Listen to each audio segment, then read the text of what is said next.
너희에게 인내가 필요함은 하는 제목으로 진리를 증거하고자 합니다. 현대인의 성경은 여기 36절 너희에게 인내가 필요함은 너희가 하나님의 뜻을 행한 후에 약속하신 것을 받기 위함이라 하는 구절을 여러분이 하나님의 뜻을 행한 후에 하나님이 약속하신 것을 받으려면 인내가 필요합니다 라고 번역을 했습니다. 이 히브리서가 기록될 당시에 초대교회 성도들은 신앙을 지키는 문제 때문에 고난과 시련을 당하고 있었습니다.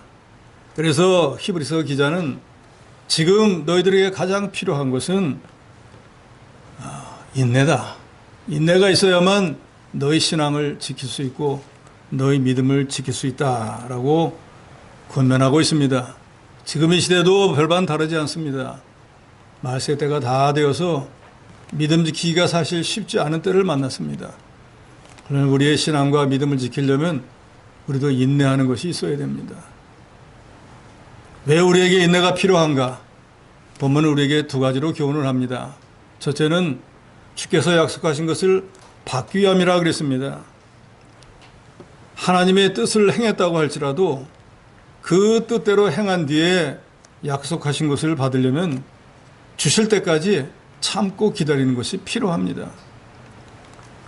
세상 사람들도 고진감래라는 말을 쓰지 않습니까? 쓴 게 다 지나가면 단 게 온다. 수고와 고통 없이 어떤 성취도 없고 인내와 노력이 수반된 뒤에 성공이나 행복이 온다는 거 불신자들도 다 아는 사실입니다.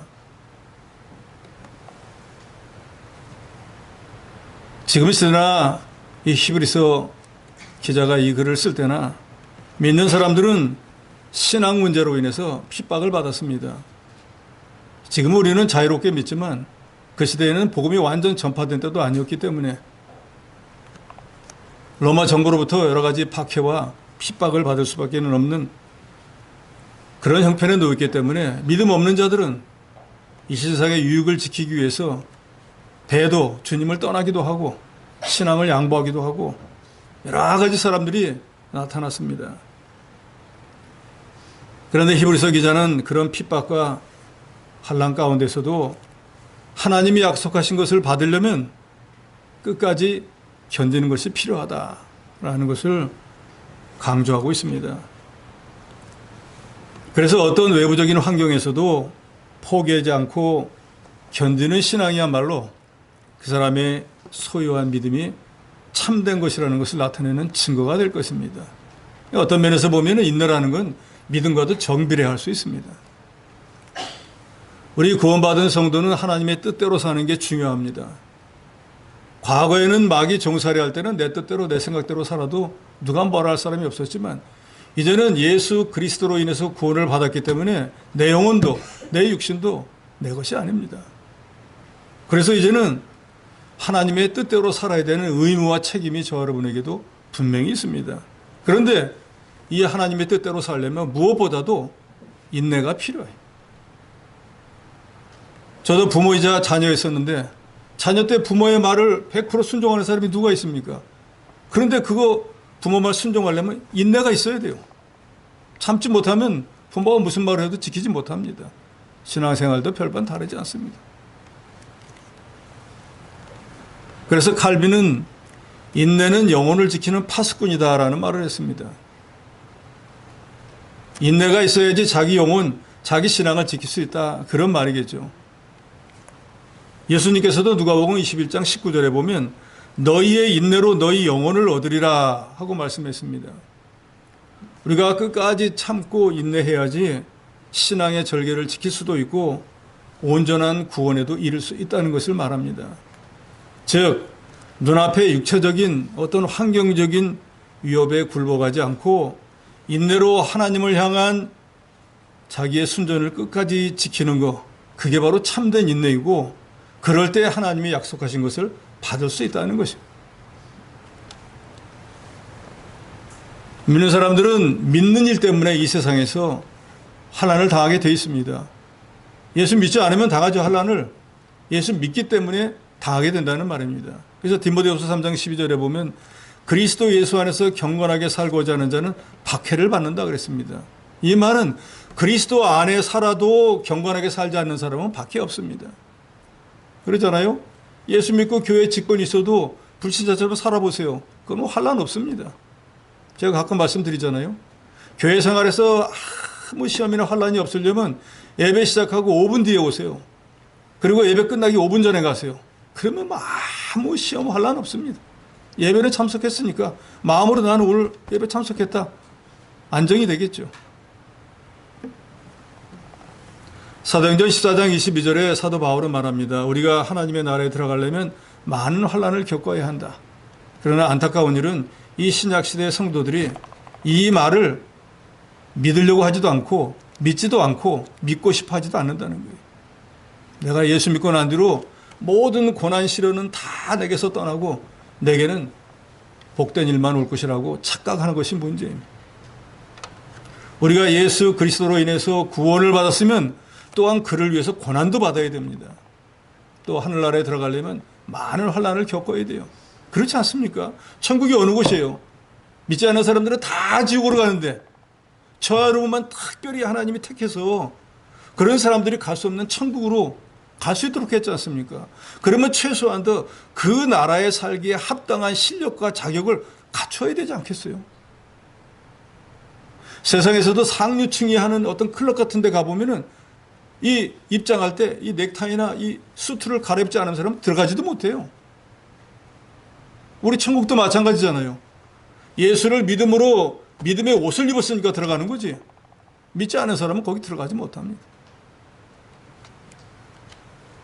그렇기 때문에 그 영원한 천국에 들어가려면 거기에 합당한 실력과 자격, 인격을 갖추어야 되는 것은 지극히 당연한 일입니다. 그래서 우리가 잘 알듯이 우리가 하나님 앞에 갈 때까지 당하는 여러 가지 환난은 우리 생각에는 환난이지만 하나님은 연단시키는 과정입니다. 하나님의 사람으로 만드는 과정이다 그 말이죠. 그래서 로마서 5장 4절에 보면 인내는 연단은 소망을 이루는 줄 알미로다 그랬습니다. 그러니까 인내를 통해서 저와 여러분을 연단시켜서 하나님이 우리에게 주시기로 예정되어 있는 그 소망, 선물, 복을 주신다는 거예요. 그러니까 인내하지 못하는 사람은 연단받지 못하고 하나님의 약속도 받지 못하고 그렇게 원하는 복도 받지 못합니다. 그러니까 신앙생활 시작해서 정말로 하나님의 약속하신 복을 받으려면 참고 인내하고 연단을 받으셔야 된다는, 십자가 없이 공짜로 거저로 뭘 받으려고 하는 이런 기복신앙 하나님 앞에 합당하지 않습니다. 세상의 이치도 그렇잖아요. 어떻게 밭 갈고 씨 뿌리지 않고 거둘 수가 있습니까? 말도 안 되는 일이죠. 요새같이 막 40도씩 나가는데도 농사 짓는 농부들은 밭에 나가잖아요. 그런 수고와 그런 노력이 있으니까 가을에 무언가를 손에 가지게 되는 것이지, 더우면 시원한데 들어 누워서 세워라 내워라 한다고 해가지고 뭘 얻을 수 있습니까? 그건 불가한 일입니다. 그러니까 이 인내라고 하는 것도 단순히 시간만 무작정 보내는 것이 아니고 고난 속에서도 하나님을 신뢰하고 하나님의 연단을 잘 받을 때 우리가 점점 하나님의 사람으로 만들어지는 것입니다. 세상 사람들도 그렇잖아요. 정말로 똑똑한 이 회사의 사장들은 자기 자녀를 고생하는데 내보내서 직접 경험하게 만듭니다. 온상에서 자란 화초는 바깥에 나가면 죽어버려요.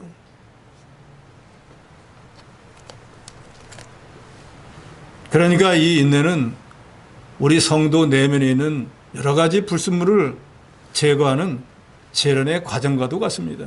순금이라고 하는 것은 순수한 금만 있다는 뜻이잖아요. 그런데 그 순금이라는 게 원래 철광석 속에 들을 때 그 상태로 있는 게 아니에요. 그 철광석을 불 속에다가 녹여서 거기서 불순물을 다 뺄 때 그때가 24K 순금이 되는 거예요. 우리가 하나님 앞에 가려고 하면은 거룩하신 하나님, 죄가 없으신 하나님, 그날에 들어가면 우리가 죄를 가지고는 절대 안 되잖아요. 그러니까 이 땅에 있을 동안에 마치 용광로에 불로 재련을 하듯이 하나님이 여러 가지 시험과 환난을 통해서 저 여러분을 연단시키는 거예요. 근데 그 연단을 잘 받는 게 그게 참는 거고 그게 인내라 그 말이에요. 예를 들어서 철광석을 용광로에 집어넣는데 그 철광석이 아이고 뜨거워서 못 견디겠네 하고 그냥 없어져 버리면은 거기서 어떻게 순금을 채취할 수 있겠어요?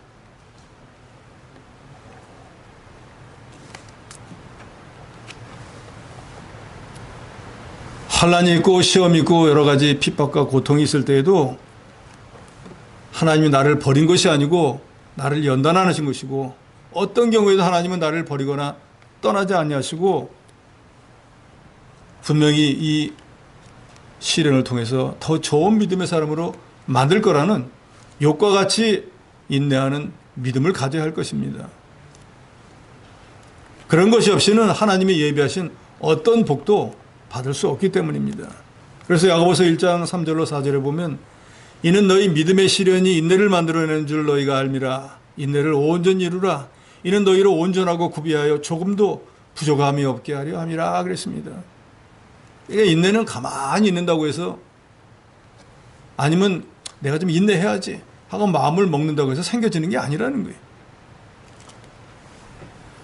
평안하고 형통할 때가 아니라 오히려 삶이 여러 가지 시험과 시련을 당할 때 인내가 만들어진다는 거예요. 그래서 야고보 사도는 시험을 당할 때 온전히 기쁘게 여기라 그랬습니다. 그런데 시험이 왔는데 어떻게 온전히 기쁘게 여깁니까? 그렇잖아요. 고통이 있고 환난을 해서 견디기 어려운데 어떻게 기쁘게 여깁니까?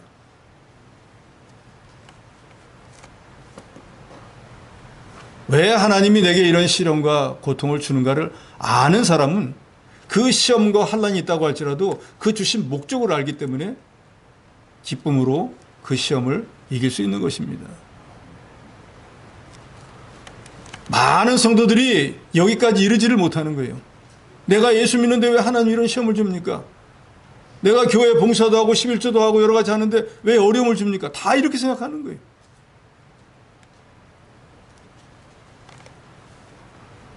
그러면 왜 하나님은 시험이나 환난을 통해서 그 사람을 인내하는 사람으로 만들려고 할까요? 온전한 인내를 이루어야 하는 목적은 야고보서에 이미 말씀했지만 어린아이 같은 신앙에서 벗어나서 장성한 분량에 이르는 믿음을 가지게 하기요. 우리가 하나님의 나라에 들어가려면 이미 말씀드린 대로 그 나라에 합당한 인격과 실력, 자격을 갖춰야 되잖아요. 그런데 나는 예수 믿음으로 천국 간다는 그 믿음 하나 가지고 하나님 나라에 간다고 하면 많이 부족하겠죠. 그러니까 이상의 삶을 살아가는 동안에 하나님이 이런 시험, 저런 환난, 이런 핍박을 통해서 깨닫게 하는 거예요. 또 그런 환난과 시험을 믿음으로 잘 인내하면서 자기를 점점 하나님의 사람으로 만들어가는 거예요. 그래서 그 결국은 부족함이 없는 온전한 믿음의 사람으로 만드는 것이라고 그랬습니다. 무슨 일만 있으면 넘어지고 무슨 일만 있으면 주를 떠난다고 하면 그 사람 믿음이 언제 자라나겠습니까? 세상의 모든 것들을 하나님이 정해놓은 때가 있습니다. 그래서 그때까지만 참고 기다리면 분명히 내가 행한 모든 행위에 대한 결과를 얻을 수 있습니다. 갈라디아서 6장 9절에 우리가 선을 행하되 낙심하지 말지니 포기하지 아니하면 때가 이름에 거두리라 그랬습니다. 우리가 하나님의 일을 합니다. 교회를 위해서 봉사활동도 합니다. 여러 가지 주와 하나님의 교회를 이런저런 하나님 보시기에 선한 일을 했어요. 했는데 점점 더 어려운 일만 생기는 거예요. 점점 시험만 나오는 거예요. 그러니까 이런 게 소용 있나? 시편 기자도 그러잖아요. 자기는 하나님 앞에 바로 서려고 믿음을 쓰고 신앙 양심을 지키는데 그렇지 않은 사람들은 하는 일마다 다 잘 되는 거예요. 자기는 뭐 조금만 하나만 잘못하면 하나님이 분초마다 정책을 하는 거예요. 그럼 이렇게 사는 게 이게 맞나? 저 사람같이 차라리 사는 게 안 날까? 하고 회의가 들 수도 있다는 거예요. 분명히 갈라디아서 6장 9절은 말합니다. 우리가 선을 행하되 낙심하지 말지니 그랬어요. 그러니까 선을 행하면은 낙심할 만한 일이 있다는 거예요. 그러니까 여기 계신 여러분들도 다른 사람보다 더 깨닫고 주를 위해서 복음을 위해서 하나님의 교회를 위해서 일하는데 왜 시험이 올까? 당연한 거예요. 문제는 하나님이 정한 때가 언제인지를 모르지만 그때까지 포기하지 아니하면 이전 개혁성경에서는 피곤하지 아니하면이었는데 이 말이 더 맞는 것 같아요. 분명히 이것이 선한 일이기 때문에 하나님의 뜻이 있을 거야 라고 끝까지 참고 인내하면은 거두게 되는 날이 있다는 거예요.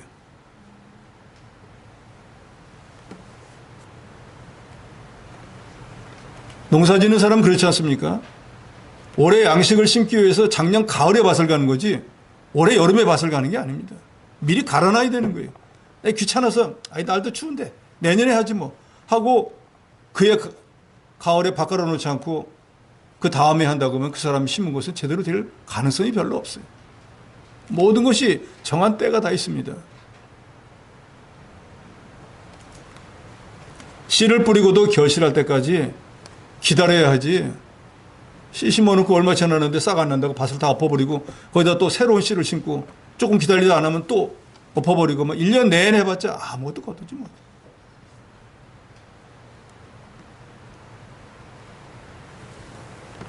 그러니까 선한 일을 하더라도 인내해야지만 열매를 거둘 수 있는 것입니다. 그리스의 철학자 에픽텍투스는 만약 당신이 무화과를 먹고자 한다면 꽃이 피고 열매를 맺고 그 열매가 익을 때까지 기다리는 인내가 있어야 한다라는 말이에요. 지극히 당연한 얘기잖아요. 무화과나무를 심어놓고 무화과 열려가지고 그거 먹고 싶으면은 익을 때까지 기다리라 그 말이에요. 더더욱이 우리가 하는 이 하나님의 일, 선한 일은 그 선한 일을 하려고 하면은 마귀가 협조하는 게 아니라 적극 방해하고 손해주려고 했습니다. 그래서 과거에 하나님의 일을 안 하던 사람이 갑자기 마음먹고 하려고 하면 여러 가지 장애물이 갑자기 생기는 거예요. 그러니까 아이고 놀래가지고 내가 언제부터 그랬는가 하고 뒤로 돌이키는 사람들이 태반입니다. 그러나 성경은 우리에게 분명히 말씀합니다. 포기하지 않으면 때가 되면 거둔다는 거예요. 악한 일을 하는 사람들은 막 죽기 살기로 하는데 우리가 선한 일을 하는데 그 악한 일을 하는 사람들보다 덜해서야 되겠습니까?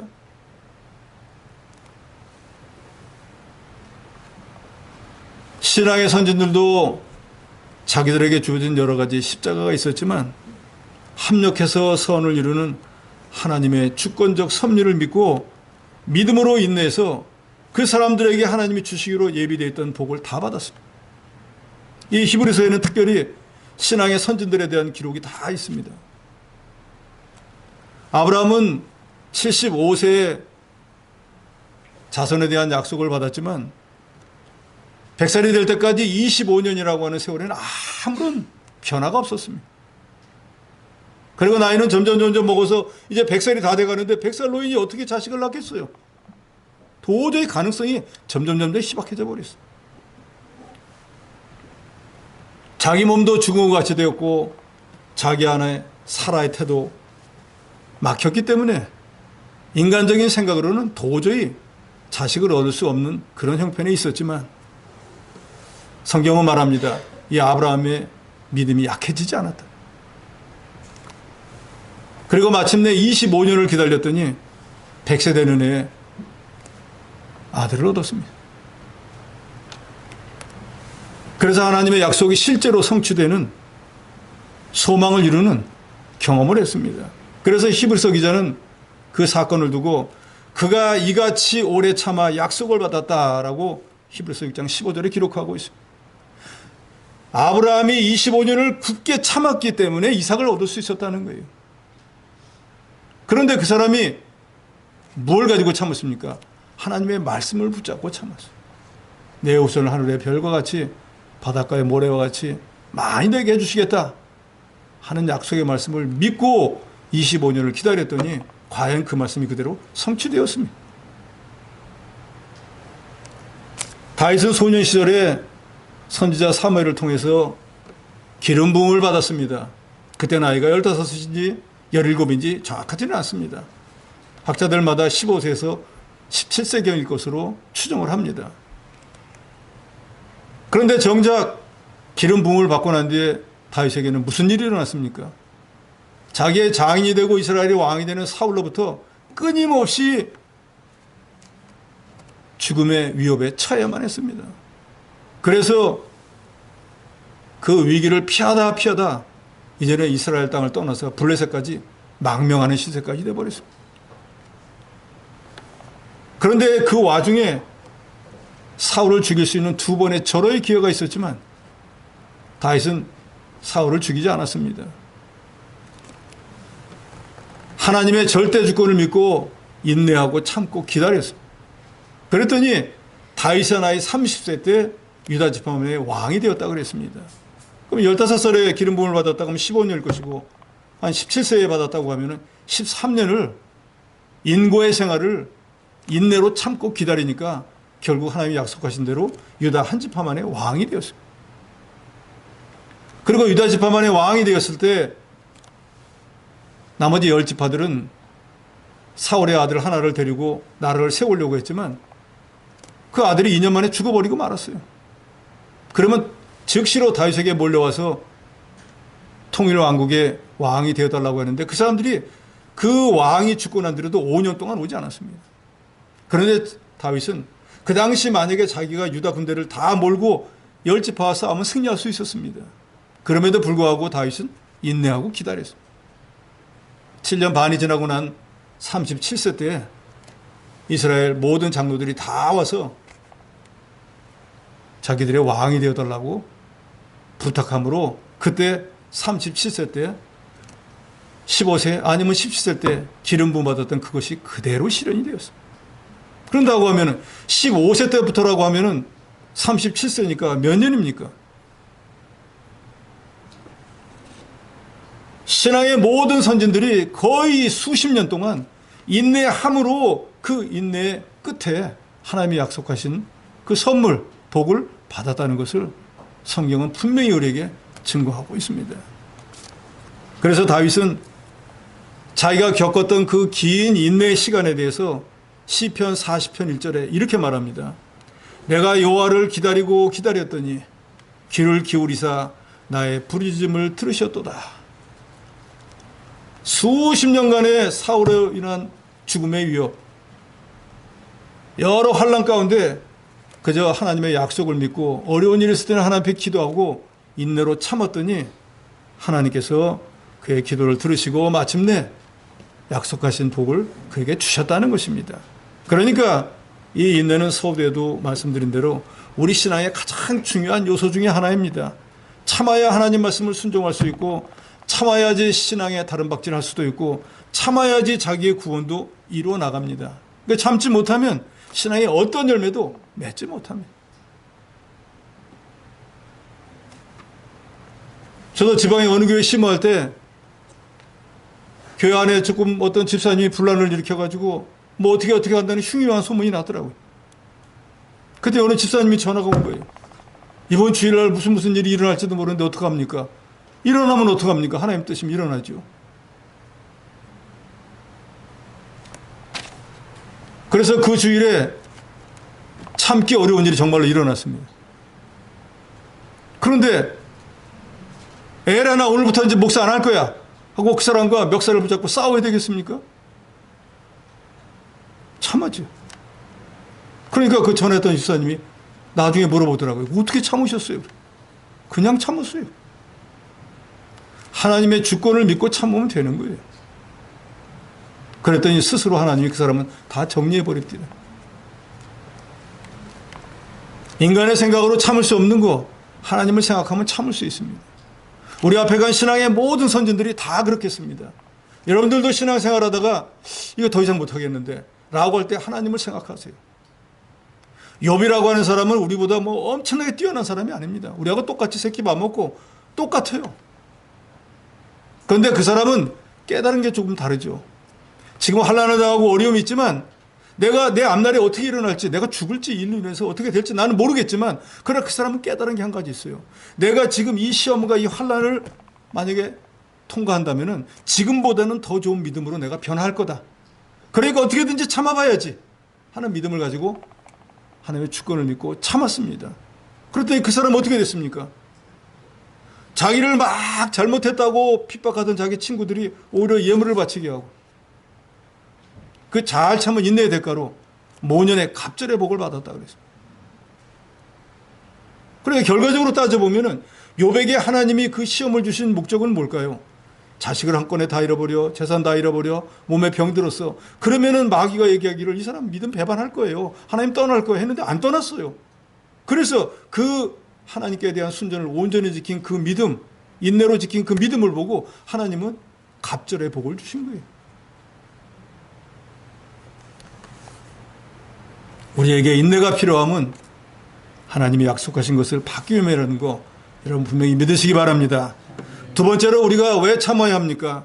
주님이 속히 오시기 때문입니다.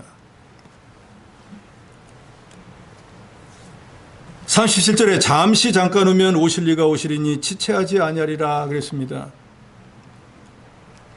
주님은 속히 오십니다. 우리가 이것을 재림이라고 하지 않습니까? 그런데 주님의 재림은 우리 믿는 사람들에게는 너무너무 반갑고 좋은 일이지만 불신자들에게는 이 세상의 모든 것이 끝나는 멸망의 날이에요. 세상 종말입니다. 마태복음 16장 27절에 예수님은 말씀합니다. 인자가 아버지의 영광으로 그 천사들과 함께 오리니 그때 각 사람이 행한 대로 갚으리라. 주님이 오시면 어떤 일이 일어나는가?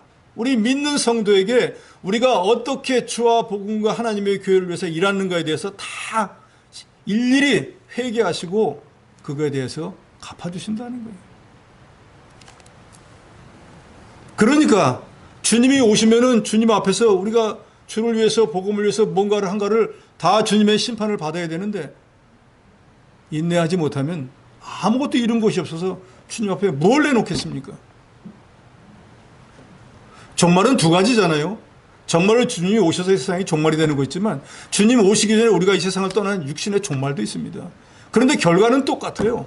주님이 오셔도 우리가 행한 대로 심판하시고 주님 오시기 전에 우리가 이 세상을 떠나도 우리가 그리스도의 심판대 앞에 가서 이 땅에 있을 동안에 육신의 삶을 살 때 주와 복음과 하나님을 위해서 뭘 했는지 하나님 말씀에 비춰 다 심판을 받게 되어 있습니다.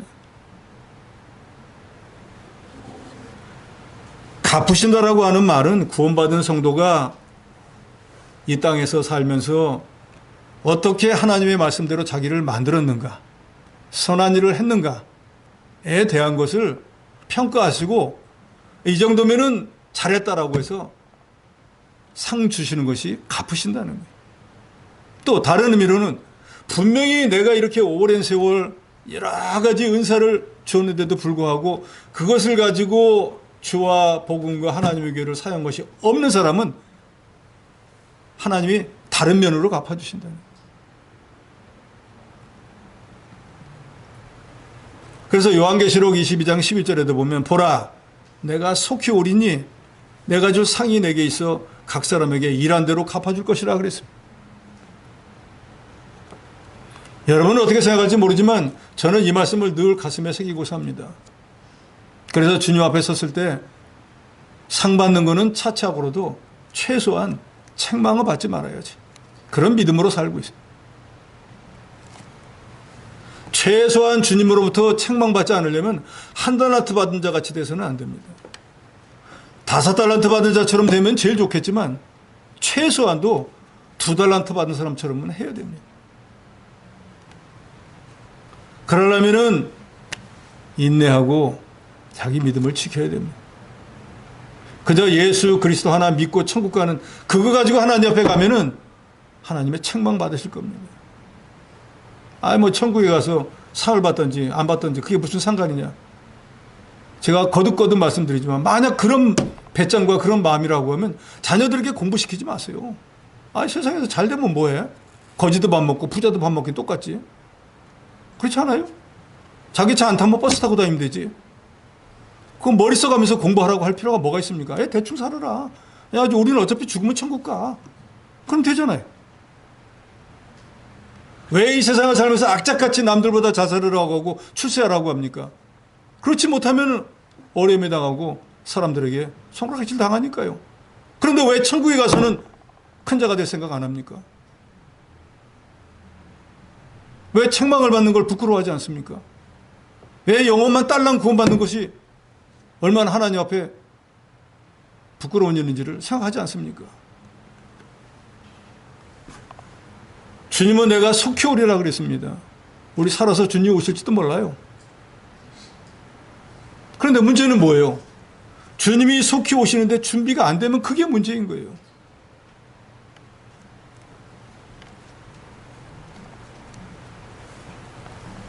이 초대교회 때 내가 속히 오리라는 주님의 말씀은 고난과 핍박 속에서 믿음으로 살던 모든 사람들에게 큰 위로를 주는 말씀이 있어요.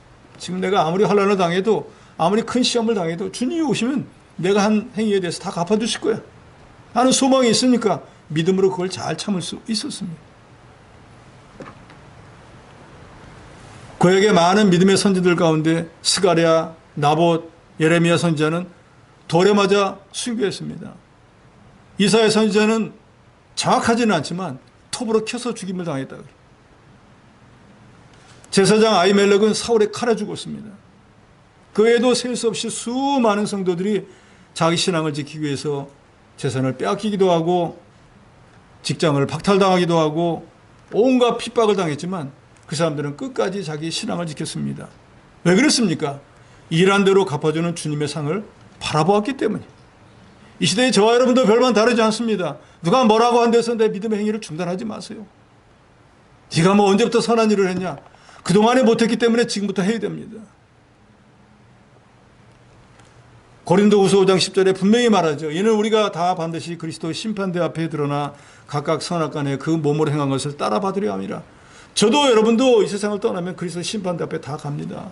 그러면 거기서 하나님 말씀에 비추어서 이 세상에 내가 너를 이만큼 남겨놓고 이런 재능과 은사를 주었는데 너 나를 위해서 너를 위해서 대신 주고 나를 위해서 뭘 했느냐라고 주님이 물을 때 머리만 긋고 있을 수는 없잖아요. 유구무원입니다 할 수는 없잖아요. 제가 다른 건 몰라도 요 한 가지는 했습니다라고 내놓을 게 있어야 된다 그 말입니다. 제가 예수 믿으니까 천국 왔습니다. 그거 하나 가지고는 안 된다니까요. 그거는 입장권이나 마찬가지예요. 상급과는 전혀 상관이 없습니다. 우리는 이미 공심판을 면제받았습니다. 예수를 그리스도로 믿음으로. 그런데 이제 우리에게 남은 것은 그 공심판은 우리에게 해당이 안 돼요. 예수를 믿었기 때문에. 이제는 우리가 주와 복음을 위해서 어떻게 했는가 하는 개인적인 개인에 대한 심판이 따로 남아 있습니다. 그래서 우리가 잘 아는 말씀처럼 이 땅에 있을 동안에 하나님의 말씀으로 그리스도의 형상을 많이 닮은 사람은 당연히 하늘나라에 가서 큰 자가 되고 주님의 칭찬을 받겠죠. 그런데 자기를 위해서는 모든 걸 다 쓰면서도 주를 위해서는 아무것도 하지 못하고 하나님의 말씀으로 자기를 만들지 못한 사람은 그저 영혼만 간신히 구원받은 사람쯤 됐으니까 주님 앞에 가면은 당연히 책망을 받을 수밖에 없겠죠. 세상 말세에 어떤 일이 일어날까? 요한복음 25장에 보면은 말세에 백보자 심판이 나옵니다. 믿지 않는 자들은 염소, 믿는 사람들은 양은 오른쪽에, 염소는 왼쪽에 하고 주님이 백보자 심판할 때 오른쪽에 있는 양들에게는 내 아버지께 복받을 자들이요 나와 창세로부터 너희를 위하여 예비된 나라를 상속받으라. 너무너무 황송하잖아요. 창세로부터 너희를 위해서 예비된 이 나라를 받으라는 거예요. 나라를 받는다는 건 뭐예요? 왕이 된다는 것 같잖아요. 하나님이 저와 여러분을 왕같이 대접해 준다는 거예요. 그런데 왼편에 있는 불신자들에게, 염소들에게는 저주의 말씀하시잖아요. 저주를 받은 자들아, 나를 떠나 마귀와 그 사자들을 위하여 예비된 영원한 불에 들어가라.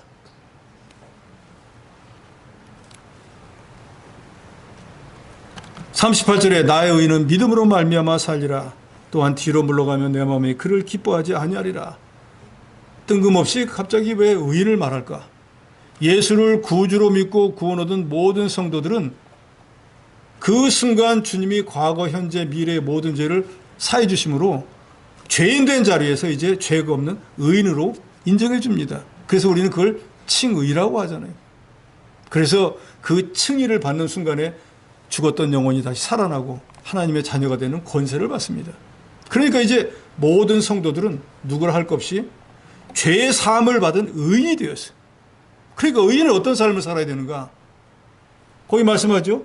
믿음으로 살아야 된다. 무슨 믿음으로 살아야 될까요? 하나님의 절대 주권을 믿는 믿음으로 살아야 돼요. 인생사의 모든 것들을 하나님이 주관하신다. 합력하여 선을 이루는 하나님을 믿어야 돼요. 인생에 일어나는 모든 일들, 하나님은 내게 나를 구원하고 난 뒤에는 유익하고 복되고 좋은 것만 주신다 라는 믿음을 가지셔야 된단 말입니다. 설령 지금 내가 시험을 당하고 환난 가운데 있다고 할지라도 그것조차도 나 차후에 보면은 내게 유익하고 복되기 때문에 주신 것이라는 것을 믿어야 되는 거예요. 욥이 바로 그런 믿음으로 참았기 때문에 갑절의 복을 받은 것입니다. 지금 시험을 당하고 계십니까? 환난 가운데 계십니까? 하나님이 사랑하시는 증거예요. 욥도 참았는데 왜 여러분은 참을 수 없습니까? 인내하셔야 돼요. 의인이 믿음으로 사는 것은 하나님의 절대 주권을 믿고 합력하여 선을 이루는 하나님을 믿는 거예요. 그러면 당장 눈앞에 보이는 어떤 환경이나 어떤 형편에 구애되지 않습니다. 정말로 내게 소중한 것은 뭐예요? 장차 내가 그리스도의 심판대 앞에 섰을 때, 아니면 주님 부활하셨을 때 그 앞에서 주님에게 어떤 모양으로 나타날 것이냐, 그게 중요합니다. 이것을 믿는다고 하면 여러분도 잘 인내하실 수 있을 것입니다. 이 세상에서 여러 가지 기술을 전공한 사람들은 그 기술을 의지해서 살아갑니다. 그럼 우리는 믿는 일에 전공자들이잖아요. 그러니까 믿음으로 살지 못할 이유가 없다, 그 말입니다.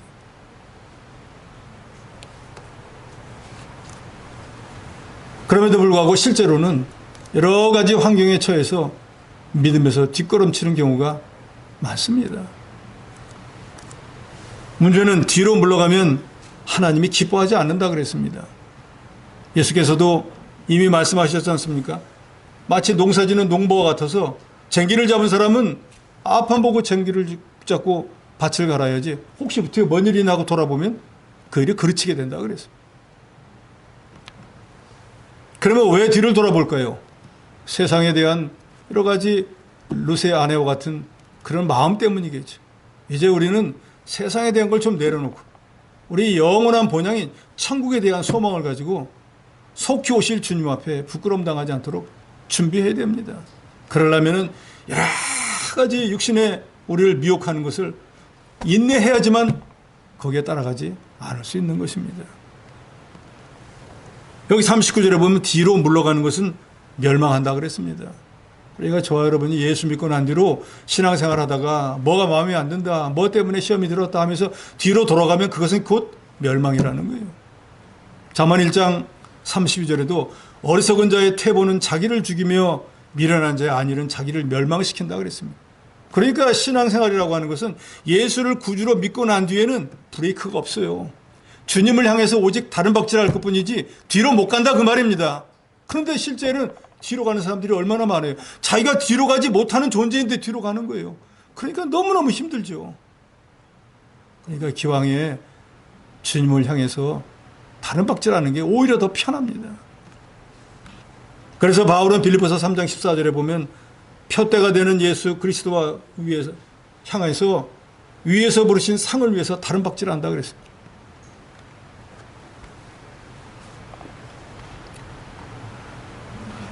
히브리서 11장 35절로 38절에 보면 거기 크게 많은 사람들이 환난과 시험을 당했음에도 불구하고 자기 믿음을 끝까지 지켰다 그랬습니다.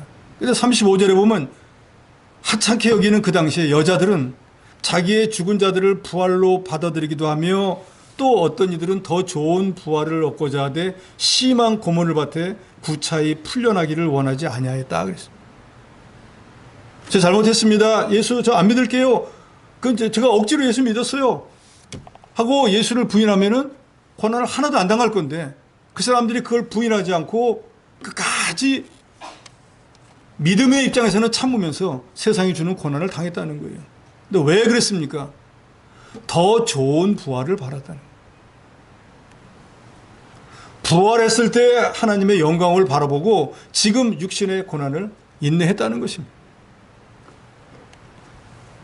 당면한 온갖 시련, 채찍질, 감옥에 갇히는 일, 돌에 맞고 톱으로 켜고 칼에 죽임당하는 이런 박해 속에서도 세상과 타협하지 않고 인내로서 믿음의 길을 걸어갔습니다. 왜요? 더 좋은 부활을 바랐기 때문에. 주님은 속히 오십니다. 과거 신앙의 선진들도 더 좋은 부활을 믿고 인내로 끝까지 자기 믿음을 지켰습니다. 그러니까 이 시대를 살아가는 저와 여러분도 주님이 속히 오실 줄로 믿고 끝까지 인내해서 자기 믿음을 지켜나가는 그런 저와 여러분이 되어야 됩니다. 고린도서 4장 5절에 말합니다. 그러므로 때가 이르기 전 곧 주께서 오시기까지 아무것도 판단하지 말라. 그 어둠에 감춘 것들을 드러내고 마음의 뜻을 나타내시리니 그때 각 사람에게 하나님으로부터 칭찬이 있으리라. 사람들이 내게 뭐라 하는 건 별로 중요한 게 아니다 그 말이에요. 주님이 오시면은 그때 주님이 다 드러나게 하는 거예요. 무엇이 옳고 무엇이 그러는지를 다 밝혀서 행한 대로 하나님이 다 갚아주십니다. 결론은 뭡니까?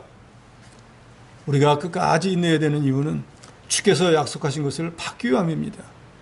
우리가 끝까지 인내하는 것은 주님이 속히 오실 것이기 때문에 우리의 만들어진 신앙이 마귀로 인해 가지고 무너지지 않도록 끝까지 지켜서 주님 앞에서 상 받는 저 여러분이 되어야 되겠습니다.